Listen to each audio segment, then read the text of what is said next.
Governor of the Central River region, along with senior security officials, visited the victims of the recent armed robbery in Balangar to show their support for the local community. During the adjournment session today at the National Assembly, members passed 4 significant bills aimed at advancing higher education and legal reforms in the Gambia. And as the Korita feast approaches, hundreds of people gather at the Banjul-Barra Ferry crossing point to travel to the North Bank and join their families for the celebrations. Sources have confirmed to QTV that a major government national identity document systems and digital ID project has been awarded to Margins ID Group of Ghana following a bidding process. And the ECOWAS Permanent Mission in the Gambia, in partnership with the West African Network for Peace Building and other partners, organized a civil society dialogue on gender inclusion to foster democracy and good governance in the Gambia.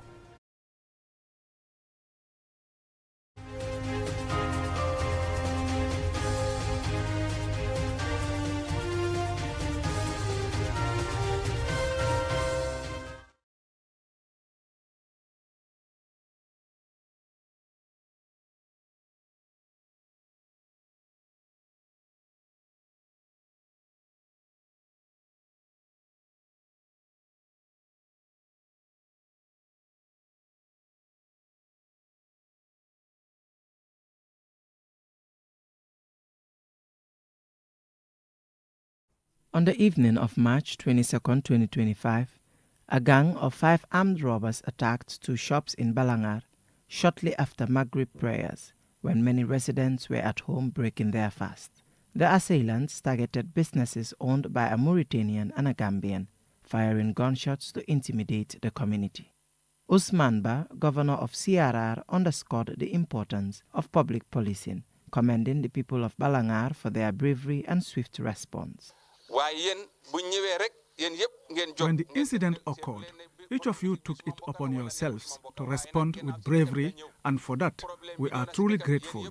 No matter how many security forces we have, civilians will always outnumber them. This is why cooperation is essential in maintaining peace and stability. Demba Jawara, CRR Police Commissioner, emphasized the need for effective communication between communities and security forces. Please, try. If you notice any suspicious individuals or unusual activity, please notify the security forces immediately. We will assess the situation and take appropriate action. Security is a shared responsibility. Mulai C spoke on behalf of the Mauritanian community. We are deeply grateful for the support extended to my fellow brothers during the incident. The assistance we received made us feel as though we were in Mauritania, reassuring us that the Gambia is truly a home away from home. Katim Toure is one of the victims of the robbery. I was resting after breaking my fast when I heard people shouting that the Mauritanians were fighting. But later, we realized that we were being attacked. Then I had 3 gunshots, and I had to hide since I had nothing to protect myself. My assistant was almost held at gunpoint, but he managed to escape. Ganyinjai is an eyewitness to the incident. I 3 gunshots. I left my house and ran to the road to see what was happening. That's when I saw 3 people running, 2 with guns and 1 limping, carrying a bag. I shouted, "They are here! They are here!" One of them heard me and fired. However, a local hunter bravely returned fire, injuring 2 of the robbers. One later succumbed to his injuries at the hospital, while the second was arrested the following morning and taken to Ferry General Hospital before being transferred to the Edward Francis Small Teaching Hospital in Banjul for further treatment. The remaining 3 robbers managed to escape. As investigations continue, the Gambia Police Force has urged the public to remain vigilant and report any information that could assist in apprehending the remaining suspects. For QTV News, I am Daniel Gomez.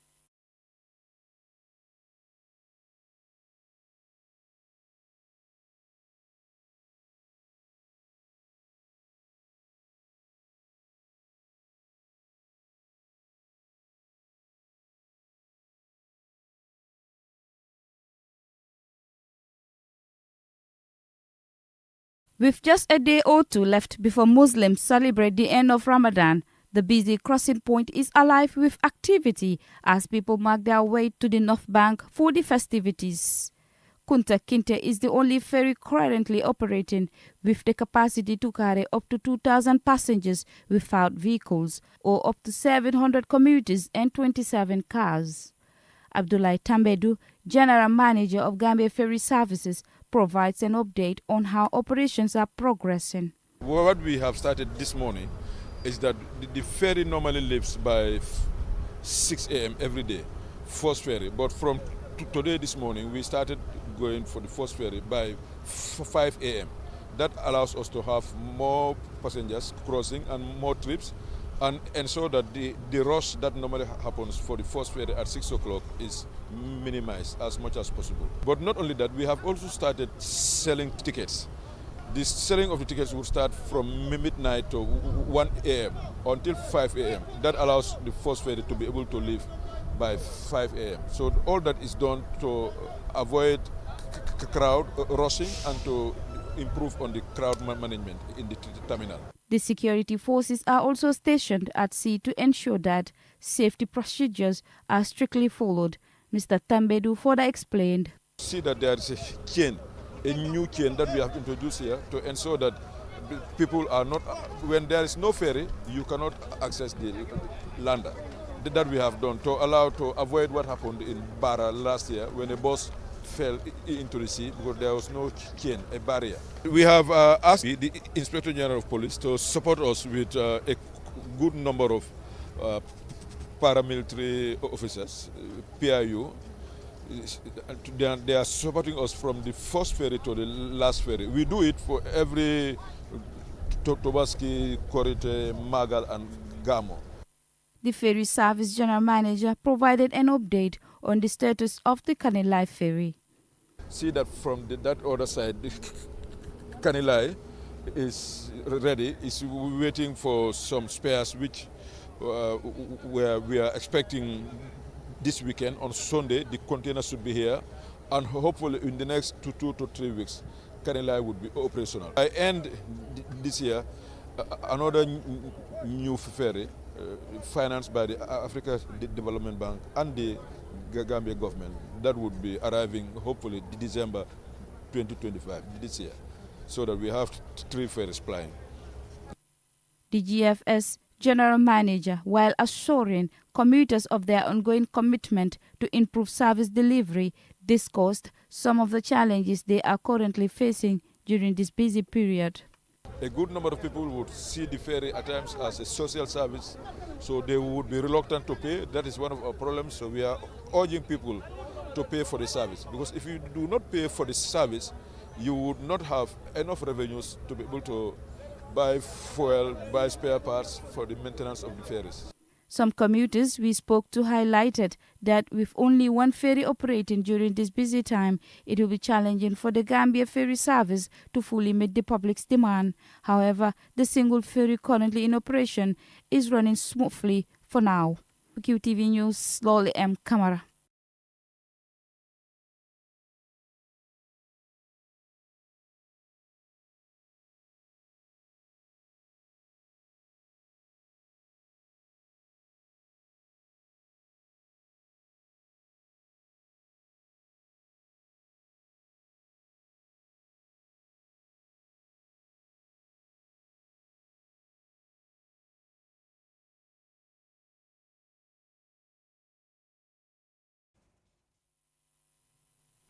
The bills were tabled in Parliament by Professor Ferry Gomez, the Minister for Higher Education, Research, Science and Technology, and Dauda A. Jallow, the Attorney General and Minister for Justice.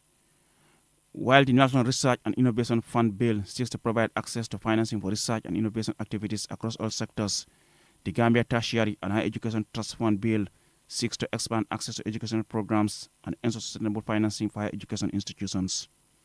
On the other hand, the Criminal Offences Bill seeks to align the country's criminal justice system with current trends, while the Criminal Procedure Bill promises to expedite judicial process and improve the administration of justice for all. Here is Higher Education, Research, Science and Technology Minister Professor Ferry Gomez sharing his reactions. We we're very, very grateful. We want to thank His Excellency President Barrow, who gave us the marching orders to ensure that at the end of the day, we serve the university community in general and serve them well. And with that, the entire staff of the ministry, MOHAS, and also the National Assembly did very well by giving us their full support and their full blessing. Following their passage, the National Assembly adjourned indefinitely, bringing an end to the first ordinary session of the 2025 legislative year. The adjournment debate was presided over by the Deputy Speaker, C.D. Njai, who reminded lawmakers of their role in advancing the development of the country. The work we do here in this hallowed chamber is not just a matter of policy and legislation. It is a reflection of our commitment to the people we serve. It is about improving their lives, enhancing their opportunities, and safeguarding their rights. It is about striving for a more just and equitable society. The long debate allowed lawmakers to acknowledge developments ushered by the government, but equally to highlight pressing issues affecting their constituents to seek possible solutions from authorities. From agriculture to energy, infrastructure, health, youth and sports development to women empowerment, high cost of living, water and security, lawmakers virtually delve into all issues that make up Gambia's development agenda. The government, the opposition, and indeed every member of this August Assembly shared a collective duty to move the Gambia forward. It's the coming of this government in 2017 to date, we started realizing actually what is electricity, what is good road infrastructure, and of course, increase access to water. But my problem here is the Kayupa Road, the ongoing Kayupa Road construction work in Joshua. Yes, contracts are awarded. Work has started, but there must be proper supervision. We can clear our roads without beating our women. We can clear our roads without threatening our people with guns. We can clear our roads without threatening our people on certain things. We want to tell the Minister of Agriculture, the rice field in Sankulekunda was, for 3 years now, it is not working. The session was also attended by the Vice President Mohamed B.S. Jallow and Cabinet Ministers, who listened keenly to the issues raised by lawmakers for their possible action. Reporting for QTV News, I am Aliou Cisse. And the report there by Aliou Cisse will lead us to the commercial break, but we will be right back. fii mooy fan fii mooy Inessa di place bi nga xam ne moom la ñëpp taaw place bii bépp xeetu ataaya bu baax rek bu dugg see ci dëkk bi xamal li fii rek la am bara wërga bii neex na lool saf na ba pare tamit nag am gu bu neex boo ko naanee rek da ngay kontaan ci saas añ ba suur ba gëreesal li nga lekk jëndal baara ataaya bii ndax moom la ñëpp taam gis nga sama client bii ataaya bu neex bu ne moom laa koy njëkk a jox ndax moom kat ataaya bu neex rek lay wër bara wërga bii mooy warga bi gën te moo gën a saf kon nag ràññee leen ko bu baax kon daw leen gaaw ca Banjul foofu ca Inessa di place bi nga xam ni foofu rek nga ko mën a amee wholesale wala retail mu ngi foofu ci boori court house bi foofu ca Banjul wala nga daw ci bépp marché bépp supermarket bépp boutique fépp foo dugg rek di nga mën a am baara warga bii nga xam ne moom la ñëpp di wër tey baara warga moo dàq ci warga yi man maa ngi ci moom ndax su ma maree ataaya moom rek lay naan. Q City invites you to a fun-filled second and third day Korite. There'll be great activities, live music with singing and dancing competition for kids, top artist performances from Hussein Dada, Big Banger, Miss Jobis, Acidic, Malt, and many more. Entrance gate fees is $200 only, and pool $100. Don't miss out. Second and third day of Korite. Only place to be is Q City.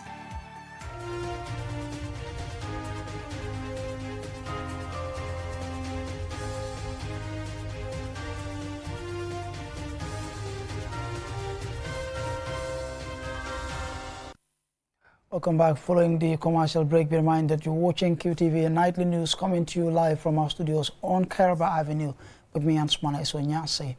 Now, sources have confirmed to QTV that a major government national identity document systems and digital ID project has been awarded to Margins ID Group of Ghana following a bidding process. QTV's Aliou Cisse takes a closer look at the bidding process and he now reports. The National ID Card Document Systems and Digital ID Project contract is meant to overhaul the country's national identification system, a crucial initiative aimed at improving security. The invitation for bid document was officially launched under the Ministry of Interior in July and August 2024, with the project designated as an international competitive bidding initiative under a public-private partnership approach. Initially, the deadline for bid submissions was set for August 26, 2024, but it was subsequently extended to September 13, 2024. The bid opening, which took place at the Ministry of Finance and Economic Affairs, attracted 11 participating companies. However, according to our investigation, 2 companies, HSB and GGM Commodities, were disqualified due to insufficient documentation.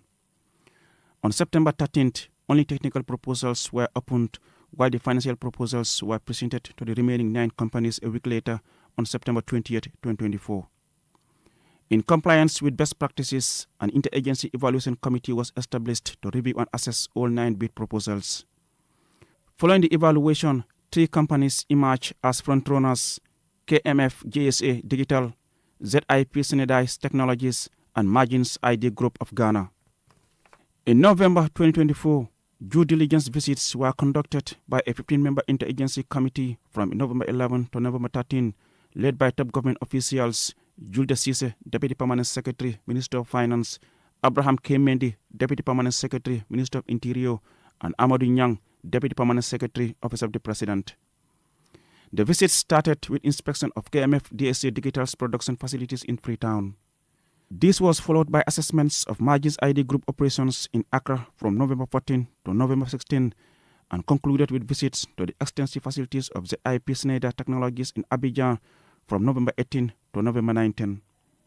Insider sources revealed that ZIP Schneider Technologies exhibited strong performance, particularly due to their thorough adoption and implementation of modular open-source identity platform standards that enhance scalability, accessibility, and seamless integration with different application programming interfaces.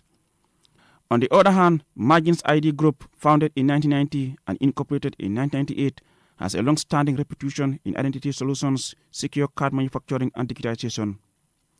For over 3 weeks, repeated attempts to obtain an official statement from the Ministry of Interior have been met with complete silence regarding one of the country's most crucial digital transformation projects. As many are questioning whether the contract has been awarded to the best bidder, QTV will continue to engage officials from the Ministry of Interior to shed light on the matter. Reporting for QTV News, I am Aliou Cisse. Now, the ECOWAS Permanent Mission in the Gambia, in collaboration with the West African Network for Peacebuilding and the Association of Non-Governmental Organizations, organized a civil society dialogue on gender inclusion. This event is part of rather ongoing efforts to promote democracy and good governance in the Gambia. Mam Nabu was there and seen our reports. The event brought together a diverse group of stakeholders, including non-governmental organizations, civil society organizations, and women's rights advocates, united in their commitment to fostering an inclusive political environment. This dialogue aims to bring about solutions to increase women's political participation by highlighting the critical role that gender inclusion can play in enhancing democratic processes in the Gambia. It prioritizes the importance of placing women in positions of power where the interests of their counterparts will be rightfully represented. Here is Ami Toure, the gender focal person at Tango. We see last year, when the parliamentarians said that they want to repeal the FGM law, it was men that wanted to decide on what to happen with the women, us, our bodies. But then when we have the high majority of women in the parliament, then so many issues that have emerged last year will not have it. Strategies to boost women's political involvement were discussed, including mentorship, capacity building, and advocacy campaigns to raise awareness of political rights. Participants also emphasized improving girls' education and implementing legal frameworks to support women's rights and ensure their participation in decision-making. This is Miata Lily French, the ECOWAS representative in the Gambia. As we build societies, we cannot build and leave the women behind. Political participation is just one arm of it, but it is a very important arm because it is politics that determines policy. And if we're not around the table as women, when the policies are determined, then we are losing out a lot. During deliberations, presenters Salama Njai from WANEP and Yadiko Njai Eribo, chairperson of Tango, discussed the barriers hindering women from engaging in politics and decision-making processes. including gender stereotypes, gender-based violence, cultural stereotypes, inadequate mentors, and financial difficulties. They emphasize the need for policies and actions that promote equal representation, underscoring that empowering women is not only a matter of social justice, but also essential for sustainable development and effective governance. Miata Lily French and Amiture elaborate again. The first female president in the entire Africa, elected president, was Madam Johnson Sirleaf, and she was from West Africa, not very far, from Liberia. So it is not an impossibility for Gambian women to do the same. So let's keep talking. Let's keep talking to those around us, because maybe you are not interested in politics, but maybe you know somebody who is, or maybe you know somebody who you think might make a good politician, but hasn't thought about it. So it's a question of advocacy. It's a question of reaching out. It's a question of ensuring that we get to the level where we need to be. We will make sure that we lobby, we do our advocacy to make sure that women are well represented in the National Assembly. Not only in the National Assembly, but then we also want to see women being represented at all levels, even in the councils and also in the local government. The ECOWAS Permanent Mission in the Gambia reiterated its commitment to supporting the country's democracy, pledging to continue facilitating dialogues and partnerships that empower marginalized groups for a more inclusive society. Mamna Buka, reporting for QTV News. Now, as Muslims prepare for Eid al-Fitr, marking the end of Ramadan, we spoke with some business owners and a customer to get insights on how business is faring. Demba Waiba visited the bustling Serakunda market and brings us this report. Eid al-Fitr, locally known as Korite, is a religious holiday celebrated by Muslims to mark the end of the holy month of Ramadan. During this time, many businesses, particularly tailors, hair salons, market vendors, experience a significant boost in income. Abiture is a hairdresser in Serekunda. We do only hair treatment, natural hair treatment. We specialize in natural hair treatments. If your hair is dry, visit us, and with our effective treatment method and quality products, we can repair damaged hair. Despite our busy schedule, we always make time to care for and attend to all our customers because we take pride in what we do. During this period, many customers flock to the market in search of new arrivals, such as clothing, jewelry, shoes, and more. We visited a clothing shop that specializes in fabrics like borode, gesner, and basang. While customers are eager to buy the best quality fabrics, the high prices remain a concern. Dembo Njai, a shopkeeper in Serekunda, shares his perspective. Anyway, that people, especially women, are complaining that there's no money in towns. You know, anyway, that we face a lot of difficulties, especially this Ramadan. These fabrics are often taken to tailoring shops for the latest designs. To meet the customers' demand for trendy fashion styles, tailors sometimes work through sleepless nights to ensure timely delivery. Bashiru Ba, a tailor in Bakote, shares his experience. Our male customers prefer garambub and haftan designs, while women typically choose borode fabric in a variety of styles. Thank God this year, the electricity has been stable, and we haven't experienced power shortages that used to delay our work. Both Alaji Job and Sidinjai tailors also mentioned that this year they have high expectations of meeting their customers' needs on time due to the stability of electricity, acknowledging the challenges they used to face in the past.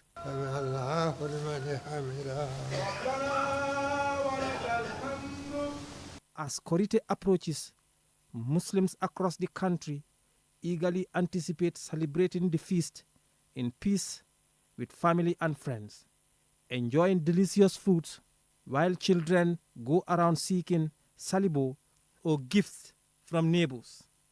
Demba Waiba, QTV News.